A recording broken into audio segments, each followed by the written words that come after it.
jours de la semaine. Les disciples avaient verrouillé les portes du lieu où ils étaient, car ils avaient peur des Juifs. Jésus vint, et il était là au milieu d'eux. Il leur dit, « La paix soit avec vous. » Après cette parole, il leur montra ses mains et son côté. Les disciples furent remplis de joie en voyant le Seigneur. Jésus leur dit de nouveau, « La paix soit avec vous. De même que le Père m'a envoyé, moi aussi je vous envoie. » Ayant ainsi parlé, il répandit sur eux son souffle et il leur dit, « Recevez l'Esprit Saint.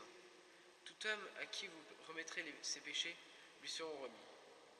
Et tout homme à qui vous maintiendrez ses péchés, ils lui seront maintenus. » Or, l'un des 12, Thomas, dont le nom signifie jumeau, n'était pas avec eux, quand Jésus était venu.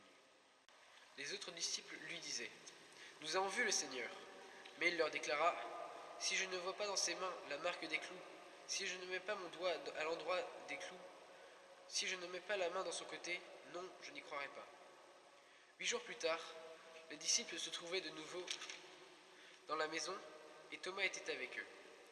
Jésus vient alors que les portes étaient verrouillées, et il était là au milieu d'eux. Il dit, « La paix soit avec vous. » Puis il dit à Thomas, « Avance ton doigt ici, et vois mes mains. Avance ta main, et mets-la dans mon côté. Cesse d'être incrédule, sois croyant. » Thomas lui dit alors, « Mon Seigneur et mon Dieu. » Jésus lui dit, « Parce que tu m'as vu, tu crois. Heureux ceux qui croient sans avoir vu. » Il y a encore beaucoup d'autres signes que Jésus a faits en présence des disciples et qui ne sont pas mis par écrit dans ce livre. Mais ceux-là ont été mis afin que vous croyiez que Jésus est le Messie, Fils de Dieu, et afin que par votre foi, vous ayez la vie en son nom. Pendant ce deuxième dimanche de Pâques, dont nous voyons la vidéo le vendredi, mais pour se préparer au dimanche, c'est la figure de Thomas qui retient notre attention. Ce Thomas qui est un peu comme chacun de nous, qui se pose des questions, qui aimerait bien en savoir un peu plus, être sûr. Et Jésus qui apprend à Thomas le chemin de la foi. Et qui dit même bienheureux tous ceux qui vont, comme vous, les scouts, qui vont croire sans avoir vu.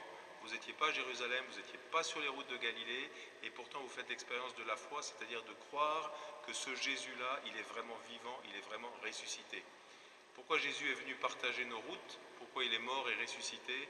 À cause de la tendresse infinie de Dieu pour chacun de nous. Ça a un nom, ça s'appelle la miséricorde. Et aujourd'hui, en ce deuxième dimanche, nous fêtons spécialement le dimanche de la miséricorde. C'est Saint Jean-Paul II, je peux le dire maintenant puisqu'il sera canonisé dimanche, c'est Saint Jean-Paul II qui a voulu ce dimanche comme dimanche de la miséricorde. Et le pape François insiste énormément dessus aussi. Dieu nous aime avec une tendresse infinie. Alors laissons-nous toucher comme Thomas, même si nous n'avons pas vu, par la vie du Christ qu'il a donnée pour nous.